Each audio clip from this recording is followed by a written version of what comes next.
Assalamualaikum warahmatullahi wabarakatuh. Selamat pagi, selamat siang, selamat sore, selamat malam. Bagi yang menyaksikan dan menonton video mengenai elemen-elemen rangkaian listrik ini. Baiklah, sebelum saya menyampaikan materi mengenai elemen-elemen rangkaian listrik dan juga memperkenalkan siapa saja anggota-anggota kelompok saya, izinkan saya ingin mengucapkan terima kasih kepada Bapak Max Teja Aji Cipto Widianto Eskom Mkom selaku dosen rangkaian listrik saya. Baiklah, sebelum saya memasuki materi, saya akan memperkenalkan kepada saudara-saudara sekalian anggota kelompok saya. Di sini saya sendiri, Yosep Owen Manulang, dengan NIM 2019-31276. Saya Maldira Susanti dengan NIM 2019-31277. Saya Vivi Donita, NIM 2019-31204. Saya Aulia Kuswina Gusta, NIM 2019-31181.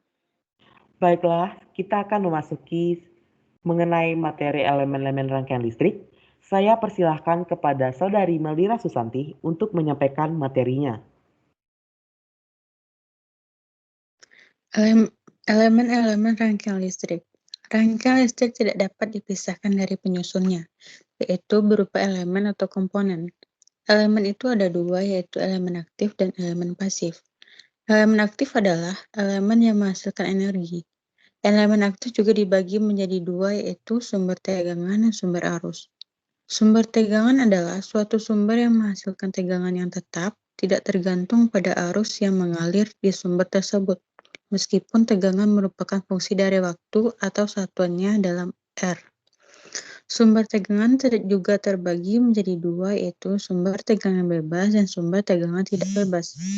Sumber tegangan bebas adalah sumber yang menghasilkan tegangan tetap tetapi mempunyai sifat khusus, yaitu bahwa harga tegangan tidak bergantung pada harga tegangan atau arus lainnya. Artinya, nilai tersebut berasal dari sumber tegangan itu sendiri. Sumber tegangan tidak bebas adalah mempunyai sifat khusus, yaitu harga tegangan tergantung pada harga tegangan atau arus lainnya. Sumber arus adalah sumber yang menghasilkan arus yang tetap tidak bergantung pada tegangan pada sumber arus tersebut. Sumber arus terbagi dua, yaitu menjadi sumber arus bebas dan sumber arus tidak bebas.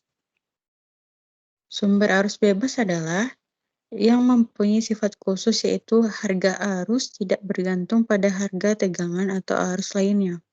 Sedangkan sumber arus tidak bebas adalah mempunyai sifat khusus, yaitu harga arus bergantung pada harga tegangan atau arus lainnya. Materi selanjutnya akan dilanjutkan oleh teman saya, Yosep Owen Manulang. Baiklah, saya akan memperlihatkan kepada audiens mengenai contoh soal berikut. Terdapat suatu contoh soal di mana kita dapat mengetahui sebelumnya yang telah sudah diterangkan oleh Saudari Susan, kita dapat lihat bahwasannya sumber tegangan itu terbagi dua yang tadi disebutkan oleh Saudari Susan. Sumber tegangan itu ada dua, yaitu sumber tegangan bebas yang dimana disimbolkan dengan lambang seperti ini, yaitu ini adalah sumber tegangan bebas, sedangkan sumber tegangan yang tidak bebas adalah seperti ini. Nah, di sini kita dapat lihat bahwasannya ada soal yang memerintahkan kita untuk menentukan nilai arus I dengan satuan ampere. Nah, dapat kita lihat bahwasannya volt dari sumber tegangan arus bebas yaitu bernilai 3 volt. Sedangkan untuk mencari nilai arus I, kita harus menentukan dulu nilai namanya rangkaian paralelnya, yaitu RP, yang dimana dapat kita lihat untuk mencari nilai rangkaian paralel, yaitu dengan cara 12 ohm dibagi dengan 4 ohm. yang dimana RP sama dengan 12 dikali 4 dibagi 12 ditambah 4 sama dengan 3 ohm. Setelah memiliki nilai RP, kita menentukan tegangan dari nilai rangkaian paralelnya, yaitu volt dari si RP.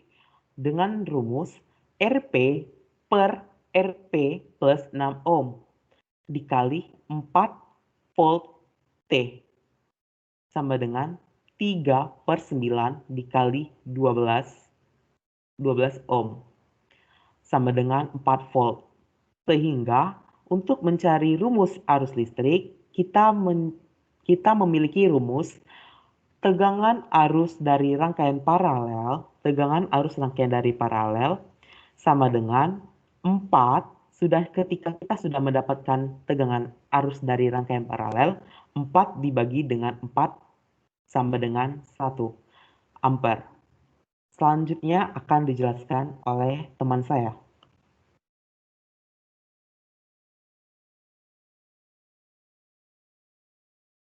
Saya persilakan untuk Aulia. Elemen pasif. Elemen pasif adalah elemen yang tidak menghasilkan energi. Elemen ini hanya menerima energi dalam bentuk menyerap dan menyimpan energi. Resistor dilambangkan dengan R, induktor atau induktansi atau lilitan atau kumparan dilambangkan dengan L, dan kapasitor dilambangkan dengan C. Resistor. Elemen ini menerima energi dengan cara menyerap sehingga menimbulkan panas. Sering juga disebut dengan tahanan, hambatan, pengantar, atau resistansi, di mana resistor mempunyai fungsi sebagai penghambat arus, pembagi arus, dan pembagi tegangan. Nilai resistor tergantung dari hambatan jenis bahan resistor itu sendiri, tergantung dari bahan pembuatannya, panjang dari resistor itu sendiri, dan luas penampang dari resistor itu sendiri. Satuan dari resistor adalah ohm.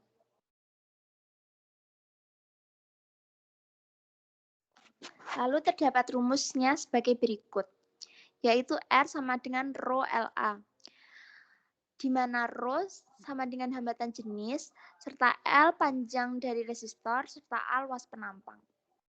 Dan VR dengan I kali R. Jika suatu resistor dilewati oleh sebuah arus, maka pada kedua ujung resistor tersebut akan timbul beda potensial atau tegangan. Maka hukum yang didapat dari percobaan ini adalah hukum Ohm. VR sama dengan I kali R.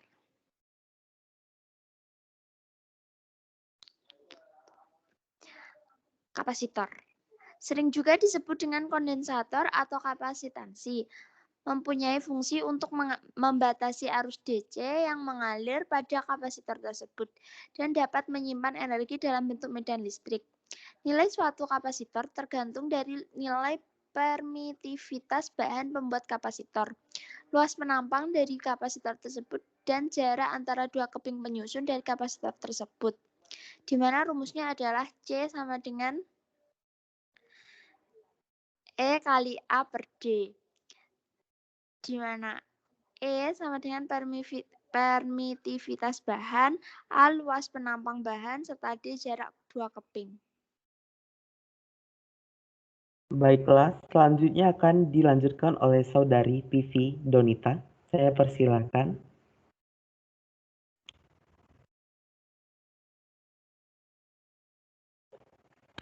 KLV sigma V sama dengan 0. V1 tambah V2 tambah V3 kurang V sama dengan 0. V sama dengan V1 tambah V2 tambah V3. V sama dengan 1 per C1 integral IDT tambah 1 per C2 integral IDT tambah 1 per C3 integral IDT. 1 per CEK integral IDT sama dengan 1 per C1 integral IDT tambah 1 per C2 integral IDT tambah 1 per C3 integral IDT. 1 per CEK sama dengan 1 per C1 tambah 1 per C2 tambah 1 per C3. Pembagi tegangan yaitu V1 sama dengan 1 per C1 integral IDT V2 sama dengan 1 per C2 integral IDT. V3 sama dengan 1 per C3 integral IDT. Di mana V sama dengan 1 per CEK integral IDT. Sehingga V1 sama dengan CEK per C1 kali V. V2 sama dengan CEK per C2 kali V. V3 sama dengan CEK per C3 kali V. Baiklah, saya akan menjelaskan mengenai hubungan paralel dan hubungan pembagi arus kapasitor. Nah, di sini kita dapat ketahui, kita lihat ada contoh soal yang dimana itu kita memiliki suatu rangkaian listrik, yaitu kita di mana terdapat adanya suatu rangkaian yang tadi kita telah bahas, yaitu sumber tegangan bebas, di mana arus dialirkan kepada rangkaian tersebut masuk ke dalam arus pertama masuk ke dalam C1, I kedua masuk ke dalam C2, dan I ketiga sama seperti C2, yaitu masuk ke C3. Nah, KCL, ketika kita untuk menentukan suatu dari pembagi arus antara hubungan paralel dan pembagi arus pada kapasitor, kita tentukan KCL-nya, yang dimana kita dapat dengan cara menentukan sigma I sama dengan 0, yang dimana I dikurang I1 dikurang I2 dikurang I3 sama dengan 0. I sama dengan I1 plus I2 plus I3. CEK sama dengan dF per dt sama dengan C1 dF per dt plus C2 dF per dt plus C3 dF per dt. CEK sama dengan C1 plus C2 plus C3. Ketika sudah kita mengetahui KCL-nya, kita menentukan pembagian arusnya. Dengan menggunakan rumusan atau formula, yaitu I1 sama dengan C1 dikali dF per dt, I2 sama dengan C2 dikali dF per dt, dan I3 sama dengan C3 dF per dt. Di mana kita dapat ketahui ketika kita telah mendapatkan KCL dan pembagian arusnya, kita dapat menentukan I, yaitu I sama dengan CEK dikali dF per dt, maka dF per dt sama dengan I per CEK. Nah, sehingga kita dapat mengetahui I1-nya, yaitu I1 sama dengan C1 per CEK, I2 sama dengan CEK per I2 sama dengan C2 per CEK dikali I3 sama dengan C3 per CEK dikali I. Dapat kita lihat contoh soalnya, yaitu seperti berikut. Di sini kita memiliki sebuah rangkaian listrik yang dimana dialuri pada masing-masing rangkaian tersebut bernilai 25 mikrofarad. Untuk di sini kita dapat lihat bahwasannya itu di soalnya ini kita menentukan berapa sih nilai dari CEK itu sendiri. Nah, untuk mendapatkan nilai dari si CEK itu sendiri, maka menggunakan rumus CP1 atau P1 paralel, yaitu sama dengan 10 mikrofarad ditambah 10 mikrofarad sama dengan 20 mikrofarad. CP1 sama dengan 10 mikrofarad ditambah 10 mikrofarad sama dengan 20. Maaf, saya salah rumusan. Nah, ketika kita dapat untuk menentukan suatu dari CEK itu sendiri, CS-nya, maka kita menggunakan rumusan seperti CP1-nya dulu, yaitu kita lihat bahwasannya itu 25. Di sini salah ya. Bahwasannya itu 25 bukan 10. 25 mikrofarad ditambah 25 mikrofarad itu bernilai 50 mikrofarad. Sedangkan di CP2-nya itu sama dengan 25 mikrofarad ditambah 25 mikrofarad sama dengan 50 mikrofarad. Maka didapatkan CS-nya yaitu 50 dikali 50, 50 dikali 50, terus 50 ditambah 50, maka hasilnya 100, maka hasilnya 25 mikrofarad. Terus untuk menentukan CEK itu sendiri, yaitu rumusannya kita menggunakan rumus CS yang telah hasil dari CS tersebut ditambah, kita tambahkan dengan 25 mikrofarad. Mikrofarad ya. Oke. Mikrofarad. Nah, maka itu sama dengan 25 ditambah 25 sama dengan 50 mikrofarad. Oke. Di sini ada kesalahan penulisan. Mohon maaf sebelumnya Bapak. Sebenarnya itu 25 mikrofarad. Tapi salah ada penulisan. Dan di sini kita menentukan CS-nya terlebih dahulu. Setelah dapat CS-nya, baru kita bisa menentukan CEK-nya. Baiklah, selanjutnya. Induktor L. Induktor L. Sering kali kita sebutkan dan juga sering disebutkan sebagai lilitan, kumparan, ataupun belitan induktor mempunyai sifat dapat menyimpan energi dalam bentuk medan magnet. Satuan induktor Henry yaitu H. Arus yang mengalir pada induktor akan menghasilkan flux magnetik yang membentuk loop yang melingkari kumparan. Jika terdapat N lilitan, maka total fluxnya adalah, kita dapat melihatnya di sini. Untuk menentukan total flux, jika ada jumlah tergantung dari jumlah lilitannya, maka kita menggunakan rumus lambda sama dengan LI. L sama dengan lambda per I. F sama dengan D lambda per dt sama dengan L dikali dt per dt. Dari karakteristik Fi dapat diturunkan sifat penyimpangan energi pada induktor.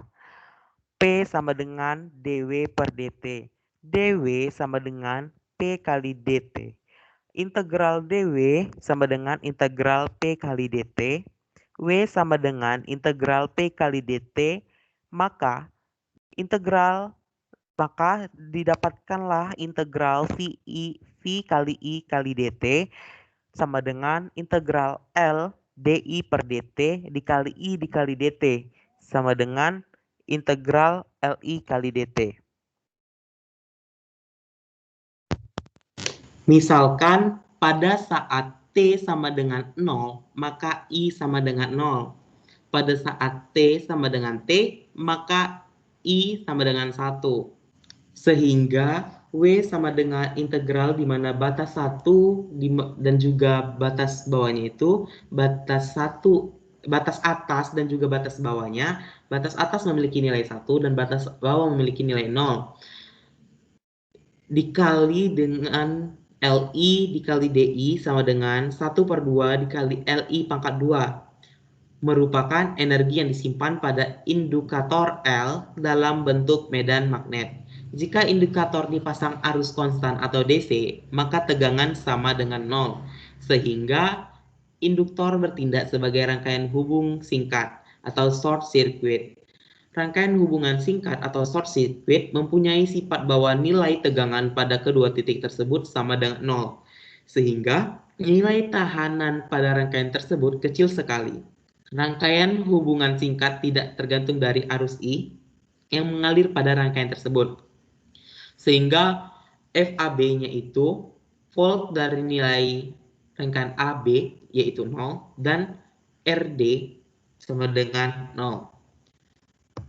Oke, kita masuk kepada hubungan paralel dan pembagi arus pada motor. Oke, di mana KCL kita dapat lihat di sini ada gambar yang menunjukkan sebuah hubungan paralel dan pembagi arus pada induktor, di mana sama-sama memiliki sumber arus tegangan sumber tegangan bebas, sama-sama memiliki sumber tegangan bebas, yaitu memiliki sumber tegangan bebas yang dimana ada masukan arus dimulai oleh I akan disalurkan kepada LI, maka akan terjadi adanya pembagian arus, dan begitu juga kepada L2, L3. Dapat kita tentukan KCL-nya, yaitu sigma I sama dengan 0. I sama dengan I1 dikurang I2 dikurang I3 sama dengan 0. I sama dengan I1 plus I2 plus I3. 1 per LEK integral F dt sama dengan 1 per LI integral F dt plus 1 per L2 integral F dt plus 1 per L2 integral F dt. 1 per LEK sama dengan 1 per L1 plus 1 per L2 plus 1 per L3. Ini untuk menentukan rumus dari KCL jika kita ingin mencari sebuah namanya hubungan paralel dan pembagi arus listrik induktor. Setelah kita menentukan KCL-nya, kita harus menentukan pembagian arusnya. Bagaimana pembagian arusnya? Kita telah lihat bahwasannya tadi ada arus dialurkan kepada rangkaian, maka akan mengalirkan kepada L1. Arus yang telah dialirkan oleh arus tadi akan berubah menjadi arus bagian 1. Arus atau juga disebut dengan arus. Nah, arus ini akan masuk kepada hambatan L1, yang dimana kita dapat mendapatkan rumus dari pembagian arus. I1 sama dengan 1 per L1 dikali integral F dt. I2 sama dengan 1 per L2 integral F dt. I3 sama dengan 1 per L3 integral F dt. Sehingga I1 sama dengan 1 per LI, 1 per L1I, I2 sama dengan 1 per L2I, I3 sama dengan 1 per L3I. Oke, di sini kita lihat contoh soal. Nah, kita dapat melihat bahwasannya ada arus LEK di mana diberikan kepada hambatan senilai 50 mega mH, 50 mH. Kemudian dialurkan seperti seterusnya sampai kepada 3 ada hambatan. Nah, untuk tentukan nilai LEK. Untuk menentukan nilai LEK, kita harus mencari terlebih dahulu LS1-nya berapa sih? Untuk menentukan nilai LS1-nya, maka kita akan dapatkan yaitu 25 mH ditambah 25 mH sama dengan 50 H. 25 mH ditambah 25 mH sama dengan 50 H. LS1-nya, setelah kita mendapatkan LS1-nya, maka langkah selanjutnya kita harus mendapatkan LP1-nya. Nah, bagaimana LP1-nya? Yaitu sama dengan 50 dari LS1, nilai dari LS1 dikali dengan 50 dikali dengan 50 ditambah dengan 50 sama dengan 25 mH. Selanjutnya yaitu LS2-nya. LS2-nya dengan cara LP1 ditambah 25 mH sama dengan 25 plus 25 sama dengan 50 mH. Setelah itu kita setelah mendapatkan LS2 maka akan kita dapatkan LP2-nya, yaitu dengan cara kita akan mendapatkan LS2-nya LP2 kita akan mendapatkan setelah kita mendapatkan hasil dari LS2 kita akan mendapatkan nilai dari untuk menentukan LEK-nya. Di sini ada kesalahan penulisan. LEK, seharusnya LEK Pak, bukan LP1, maaf sebelumnya.